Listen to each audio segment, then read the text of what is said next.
같이 사도신경으로 신앙 고백하겠습니다.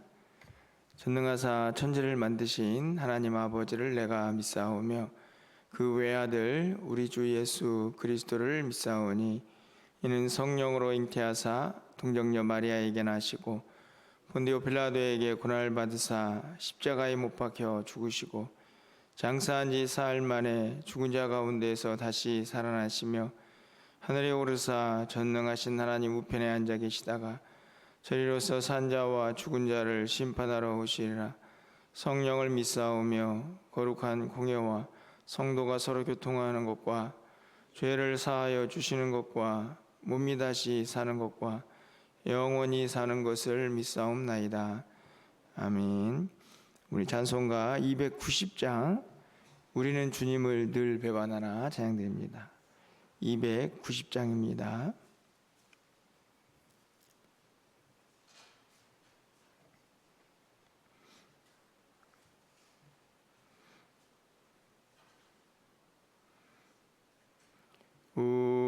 우리는 주님을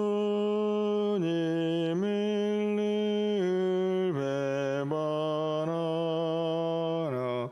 내 주 예수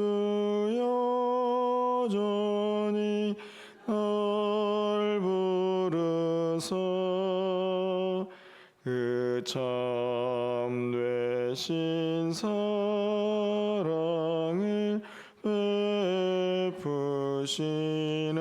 베푸시나니 내 영제여 주님을 못 따르라. 주 너를 위해 비네 주 너를 위해 비네 주 너를 위해 비네 항상 비시네. 주께서 풍성한 은혜를 내려 내 영혼이 나날이 복 받으니 주 예수를 너희도 구주로 섬겨 곧 따르면 풍성한 복 받겠네. 주 너를 위해 비네 주 너를 위해 비네 주 너를 위해 비네 항상 비시네. 무거운 짐 지고 애타는 인생 주 예수께 돌아와 곧 쉬어라. 내 주 예수 너희를 돌보실 때에 참 복락과 안위가 넘치겠네. 주 너를 위해 비네 주 너를 위해 비네 주 너를 위해 비네 항상 비시네. 아멘. 하나님 말씀입니다. 창세기 3장 14절에서 24절 말씀 교독하고 마지막 24절은 함께 읽겠습니다. 창세기 3장 14절에서 24절까지 말씀입니다. 여호와 하나님이 뱀에게 이르시되 내가 이렇게 하였으니 내가 모든 가축과 들의 모든 짐승보다 더욱 저주를 받아 배로 다니고 살아있는 동안 흙을 먹을지니라.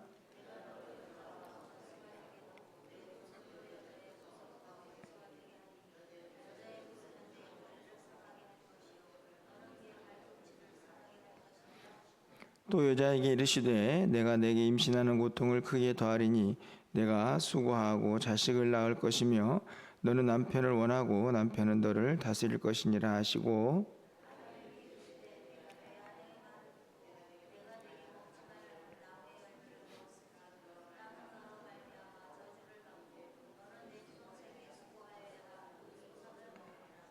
땅이 내게 가시던 불과 엉겅퀴를 낼 것이라. 내가 먹을 것을 밭의 채소인즉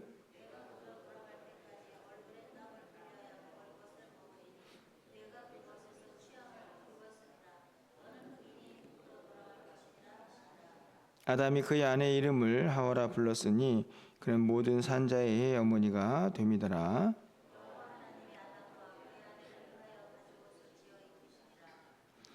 여호와 하나님이 이르시되 보라 이 사람이 선악을 아는 일에 우리 중 하나같이 되었으니 그가 그의 손을 들어 생명나무 열매도 따먹고 영생할까 하노라 하시고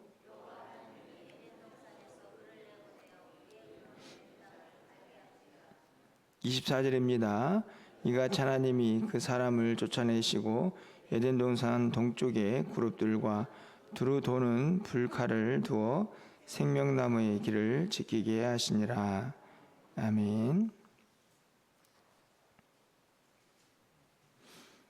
어제는 인류 역사에서 가장 슬픈 일이라 할 수 있는 선악과를 따먹는 그 죄의 모습들을 함께 살펴보면서 죄가 어떤 모습을 가지고 있는가를 함께 저희가 생각하며 기도를 했습니다. 오늘은 어떻게 보면 하나님의 한결같은 모습이다 이렇게 좀 생각이 되는 내용인데요. 그것은 다른 것이 아니고 죄를 지으면 하나님께서 공의 하나님이시기 때문에 그 죄에 대한 합당한 심판을 내리신다 하는 것입니다. 그 원리는 뭐 구약 시대나 아니면 신약 시대만이 아니고 이미 창조 때부터 하나님께서 세우신 법칙이기도 하고 또 그분의 고유한 성품이기도 합니다. 하나님은 공의 하나님이시기 때문에 죄와 또 그에 대한 심판을 명확하게 하고 계신다 하는 것을 오늘 본문이 분명하게 보여주고 있고 뿐만 아니라 그 공의 하나님은 그 가운데에서도 또 한결같은 은혜와 사랑을 인간에게 베푼다 하는 것도 동일하게 오늘 본문에 나타나 있습니다. 오늘 본문에서 먼저 죄를 지은 그 죄의 결과로 이 땅에 임한 심판의 모습들을 좀 살펴보게 됩니다. 간단히 좀 정리를 해보면 이미 다 아시는 내용들이지만 그 심판의 순서가 어떻게 보면 죄와 가깝고 죄를 지은 순서부터 그 심판도 그대로 임하는 것을 볼 수 있습니다. 먼저 하와를 먼저 유혹했던 뱀에게 그 저주가 하나님의 심판이 내려지죠. 14절 말씀을 보면 모든 짐승보다 더욱 저주를 받아서 배를 다니고 살아있는 동안 저주를 받아 배로 다니고 살아있는 동안 흙을 먹을 것이다 이렇게 되어 있습니다. 실제로 흙을 먹는다라는 표현은 아니고 흙과 가장 가까이 있어서 기어다니면서 흙이 몸에 들어올 만큼 그렇게 땅에 붙어 다닐 거다 하는 것을 이제 의미하는 표현인데요. 지금 뱀이 가지고 있는 형태의 모습이 아닌가 하는 생각을 갖게 됩니다. 그 다음에는 이제 이어지는 여자죠. 15절 말씀을 보면 내가 너로 여자와 원수가 되게 하고 후손도 여자의 후손과 원수가 되게 하리니 여자의 후손은 내 머리를 상하게 할 것이다. 결국에는 여자의 후손을 통해서 뱀의 머리가 상하게 될 것이다 하는 그런 하나님의 심판의 말씀도 기록을 하고 있습니다. 이 15절은 이제 조금 더 지나서 이제 원시복음이라는 이제 하나님의 은혜로 우리 가운데 다가오게 되는데 그때 가서 조금 더 살펴보기로 하고요. 어떻든지 간에 15절에서는 결국은 뱀이 파멸을 당한다. 이제 조금 더 나아가면 이 사탄의 이제 파멸을 예고하고 있는 내용이기도 합니다. 16절 말씀 보면 계속해서 여자에게 이제 그 심판을 설명을 하고 있는데요. 또 여자에게 이르시되 내가 내게 임신하는 고통을 크게 더하리라 이렇게 되어 있습니다. 임신하는 고통을 크게 더한다 이렇게 되어 있는데 크게 더한다라는 말씀을 통해서 이제 해산의 수고가 이제 얼마나 더 심판 이후에 더해졌는가 하는 것을 우리가 좀 알게 됩니다. 뿐만 아니라 남편은 너를 다스릴 것이다 이렇게 되어 있는데 뭐 이 말씀이 어떤 가치의 차이를 의미하는 것은 아니고 여러분 잘 알다시피 어떤 체력적이나 어떤 신체적인 측면에서 아마 그런 힘의 차이를 또 느끼고 궁극적으로는 어떻든지 간에 남편을 돕는 사람으로 그 위치를 하나님께서 이야기를 하고 있는 것을 볼 수 있습니다. 뿐만 아니라 아담에게도 인류를 대표하기 때문에 그에 대한 심판은 결국 모든 인류에게 향하게 되는데요. 17절 말씀에 보면 평생의 수고를 해야 먹게 되는 땀을 흘려야 되는 수고, 그리고 19절에 가보면 흙에서 취함을 받았기 때문에 흙으로 돌아가야 하는 그런 심판의 결과도 임하게 됩니다. 저는 여러 가지 이제 죄에 대한 심판의 내용들이 뱀과 또 여자와 또 이 남자에게도 임하고 있지만 가장 안타깝다고 해야 할까요? 아쉽다 하는 생각이 드는 것은 바로 22절부터 24절까지 있는 에덴 동산에서 쫓겨나는 것입니다. 제가 이전에 이 창세기를 시작하면서 이 에덴 동산에 두다라는 표현을 여러분과 함께 나누었던 기억이 나는데요. 에덴 동산이라는 말 자체도 울타리다, 보호하심이다 하는 의미라는 것을 말씀을 드렸습니다. 두다라는 말도 그냥 거기에 머무르다라는 의미만이 아니고 쉬다, 유한하다, 거기서 머무르면서 에덴 동산이라는 하나님의 보호하심과 또 거기에 두셨다는 의미를 통해서 그들이 위안을 받고 그곳에서 누리고 또 즐겨야 하는 하나님의 어떤 사랑, 은혜, 복 그것들이 그 안에 가득했다 하는 말씀을 여러분에게 전한 기억이 있는데요. 그곳에서 안타깝게도 쫓겨남을 당하는 내용이 22절부터 24절까지 있습니다. 23절 말씀을 보면 에덴 동산에서 그를 내보내요 이렇게 되어 있고 24절에서 그 사람을 쫓아내시고 이렇게 되어 있죠. 단순히 그냥 에덴 동산에서 쫓겨났다 그런 표현이 아니고 하나님의 그런 이전의 친밀함 그 관계에서 이제는 멀어졌다 하는 것을 의미하기도 합니다. 어떻게 보면 조금 뭐라 그럴까요? 구원사에서 굉장히 큰 흐름으로 본다고 하면 이 에덴 동산에서 쫓겨났다 하는 이 3장 후반부의 표현은 언제 결국은 다시 회복이 되느냐라고 생각해 볼 때 결국은 3장 15절의 말씀을 보지 않을 수가 없습니다.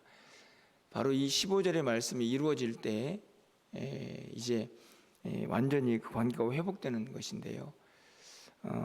바로 예수님이 이 땅에 오셔서 십자가에 달려 돌아가셔서 우리의 모든 죄를 사하실 때 결국에는 이 쫓겨났던 이 하나님과의 멀어졌던 관계가 일정 부분 회복이 되고, 그리고 완전히 회복되는 그때는 사탄의 머리가 완전히 멸망을 당하고, 그리고 주님이 다시 오실 때라고 볼 수 있습니다.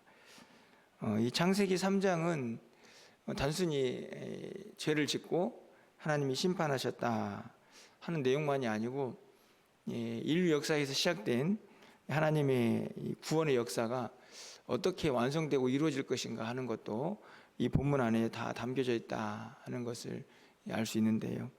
그 가운데 가장 안타까운 모습이 바로 쫓겨났다 하는 것입니다. 그렇게 멀어져 버린 하나님과의 관계를 우리가 생각하게 하는 것이죠. 이제 그럼에도 불구하고 아까 말씀드린 것처럼 이 안에는 하나님의 은혜와 자비, 긍휼하심도 함께 있습니다. 아까 말씀드린 것처럼 15절 말씀에 내가 너로 여자와 원수가 되게 하고 내 후손도 여자의 후손과 원수가 되게 하려니 여자의 후손은 내 머리를 상하게 할 것이요 너는 그의 발꿈치를 상하게 할 것이다, 이렇게 이야기합니다. 제가 이전에도 말씀을 드린 적이 있는데, 이 본문은 많은 학자들이 이제 원시복음이다라고 얘기해서 복음의 가장 첫 번째 메시지라고 그렇게 이야기를 합니다. 여기에서 말하는 여자의 후손, 바로 예수 그리스도이시죠.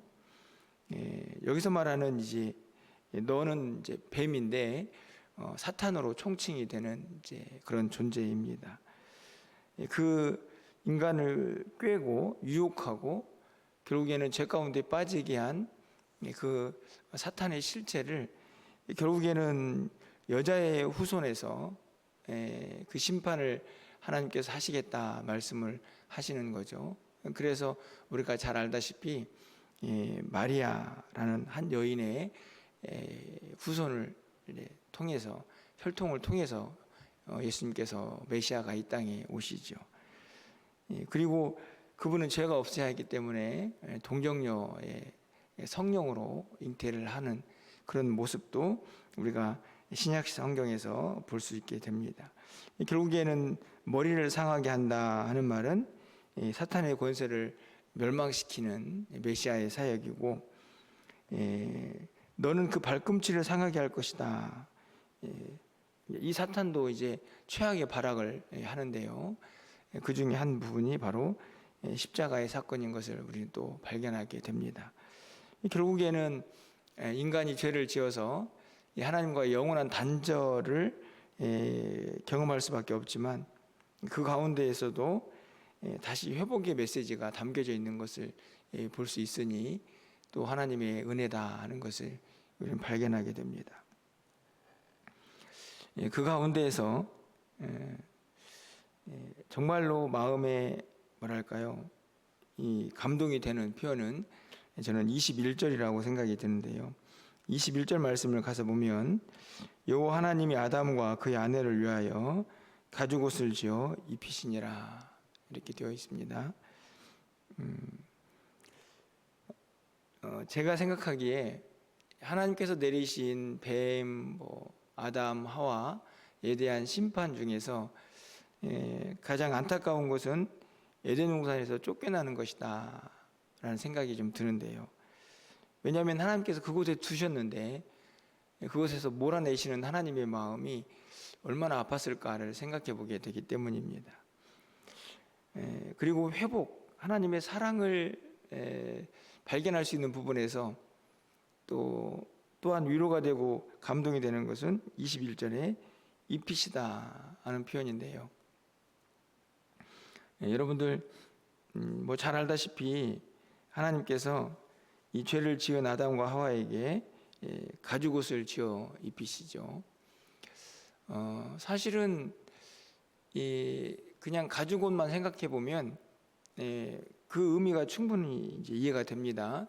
왜냐하면 나뭇잎으로 이제 부끄러움을 가리게 되는데, 나뭇잎은 이제 금방 소멸되고 그리고 이제 쉽게 사라져 버릴 수 있는 그런 이제 보호 장치라고 볼 수 있는데, 그것을 하나님께서 가죽옷을 지어 주셨다. 가죽옷은 쉽게 상하지도 않고 자꾸 바뀌지도 않는 아주 튼튼한 보호 장비가 되죠. 여기까지는 사실은 그렇구나 이렇게 이해가 되지만, 저는 이 본문에서 이 구절에서 가장 감동이 되는 것은 입히다 하는 표현입니다. 사실은 이제 이런 생각을 좀 해봅니다. 어떠든지 간에 이 나뭇잎은 사실은 굉장히 가슴 아픈 죄의 상징이거든요. 왜냐하면 어떻습니까? 이전에는 벗었지만 부끄러움을 알지 못하는 상태였죠. 전혀 죄가 들어오기 전에는 부끄럽다 하는 생각을 하지 않고 에덴 동산에서 머물러 있었던 아담과 하와가 아닙니까? 그런데 선악과를 따먹고 눈이 밝아져서 부끄러움을 알게 됩니다. 그것을 가리기 위해서 나뭇잎을 그들이 사용했던 건데, 하나님 보시기에 나뭇잎은 죄의 산물이거든요. 그들이 부끄러움을 알아서 그걸 가리기 위해서 만든 도구이니까요. 근데 하나님께서 그것을 가죽옷으로 바꿔주시죠. 이제 그 나뭇잎을 볼 때마다 우리라면 인간이 지은 그 악한 죄, 그렇게 먹지 말라고 했는데 먹어가지고 결국 눈이 밝아져서 부끄러움을 보게 됐던 그 인간의 연약함을 계속 떠올릴 수밖에 없을 텐데, 하나님께서는 그것을 뭐가 그렇게 좋다고, 뭐가 그렇게 사랑스러워서 가죽옷을 지어줬나 하는 생각이 듭니다. 근데 여기서 한 단계 더 나아가서 그냥 가죽옷을 만들어가지고 야 입어라 뭐 이렇게 해도 되지 않습니까? 근데 오늘 본문을 보면 입히시다 이렇게 되어 있습니다. 가죽옷을 지어가지고 입혀주신 거죠. 이게 뭐 비유적이냐 뭐 이렇게 해석할 수도 있지만, 저는 이 표현 자체가 이미 하나님의 그 사랑을 너무나 잘 표현해주고 있다 생각이 듭니다. 여러분들 자녀들의 옷을 입혀주신 적이 있죠? 지금은 아이들이 다 컸지만 자기들이 알아서 다 입겠지만, 어렸을 때는 다 여러분 입혀주시지 않았습니까? 이 입히다라는 표현 자체가 인간의 연약함도 드러내지만 하나님의 사랑이 그대로 배어 있습니다. 가죽옷을 지어준 것으로 끝나는 게 아니고 그것을 입혀서 그들 스스로가 부끄럽게 느낄 수 있는 그 연약함을 하나님이 가려주고 계시는 것이죠. 아까도 말씀드린 것처럼 3장은 인간의 가장 큰 타락과 하나님의 무시무시한 심판이 기록되어 있습니다. 하지만 그 안에서도 하나님은 또 우리에게 긍휼과 자비를 베푸시고 계시는 것을 우리는 또 분명하게 확인을 하게 됩니다. 도대체가 용서받지 못할 그런 죄를 지었지만 하나님은 너희들과 다시 관계를 회복시키겠다라고 작정을 하시고 이 땅에 메시아를 보낼 계획을 이미 하고 계시고, 뿐만 아니라 뭐 그리 이쁘다고 가죽옷 지어서 그냥 던져준 것도 아니고 그걸 입혀주기까지 하시나 하는 생각을 해보면 하나님의 참 말로 할 수 없는 또 은혜와 사랑을 이 3장에서부터 다시 우리는 확인하게 됩니다. 죄는 하나님과 결코 가까이 할 수 없는 것입니다. 그래서 하나님은 죄에 대한 심판을 분명히 하시지만 그 심판 가운데에서도 여전히 그 사랑, 그 은혜를 부어주고 또 함께하고 그들에게 나타내고 있는 것을 우리는 발견하게 되지요. 이 하나님의 심판과 그리고 사랑, 공의와 하나님의 사랑은 여전히 우리 가운데 함께하고 있다는 것을 다시 한번 또 깨닫게 됩니다. 우리가 예수 그리스도를 통해서 구원을 받고 하나님의 자녀가 되었지만 또 우리는 여전히 죄를 짓습니다. 그 죄는 하나님과의 또 안타까운 거리감을 갖게 하고 또 멀어지게도 하지만 하나님은 그 가운데서 또 우리를 외면하지 않으시고 긍휼도 베푸시고 자비도 베푸시고 사랑도 베푸시면서 우리와 또 함께 하시며 우리를 끌고 가시는 그분의 은혜를 발견하게 되는 것이죠. 오늘 이 3장의 말씀이 다시 한번 이 죄의 심각성을 깨닫게 하는 그런 말씀이 되기를 간절히 소망하고, 그리고 그 가운데에서도 우리를 변함없이 또 사랑하시고 이끄시는 그 하나님의 은혜를 다시 한번 깨달을 수 있는 그런 하나님의 말씀이 될 수 있기를 이 아침에 또 간절히 소망해 봅니다. 오늘도 하루를 살아가시면서 우리 안에서 또 어떤 죄의 유혹들이 우리 안에 일어날지 알 수 없지만 그때마다 오늘 말씀을 생각하시면서 죄는 결코 하나님과 함께 할 수 없는 것임을 분명히 깨달으시면서 그 죄를 좀 이겨낼 수 있기를 바라고, 그럼에도 불구하고 여전히 또 우리를 사랑하시는 그 하나님의 위대한 사랑 앞에 또 감사와 영광을 올려드릴 수 있는 우리 삶이 될 수 있기를 주님의 이름으로 간절히 축원합니다. 기도하겠습니다. 사랑의 하나님, 하나님께서는 죄와 결코 함께 하실 수 없는 분이시기에 아담과 하와에게 또 뱀에게 그에 합당한 심판을 내리시고 벌을 내리시지만 그 가운데에서도 또 변함없는 은혜와 사랑으로 그들에게 긍휼을 베풀고 계심을 우리는 발견합니다. 하나님, 여전히 그 하나님의 은혜가 우리 가운데 있음을 압니다. 하지만 하나님, 그럼에도 불구하고 여전히 죄 가운데서 허덕이고 있는 우리의 모습은 아닌지 다시 한번 돌아보게 하셔서 결단하게 하시고 또 죄를 멀리하게 하시고 날마다 하나님의 은혜와 사랑 안에 거하는 우리 모두가 될 수 있도록 주님 도와주시옵소서. 가죽옷을 지어 입히시는 하나님, 그 하나님이 우리 하나님인 것을 다시 한번 기억하면서 이제는 그 하나님의 마음을 더 이상 아프게 하지 않는 하나님의 자녀들이 다 될 수 있도록 주님 도와주시옵소서. 오늘 한날의 삶을 주님께 의탁합니다. 붙잡아 주시고 또 인도하여 주셔서 하나님의 은혜 안에서 말씀에 순종하는 의의 길을 걸어갈 수 있는 우리 모두가 되게 하여 주시옵소서. 기도하오니 하늘문을 활짝 열어주시고 또 우리의 삶과 또 우리 교회 가운데에 필요한 부족한 것들도 하나님께서 아실 줄 믿사오니 채우시고 역사하여 주시옵소서. 예수 그리스도의 이름으로 기도합나이다. 아멘.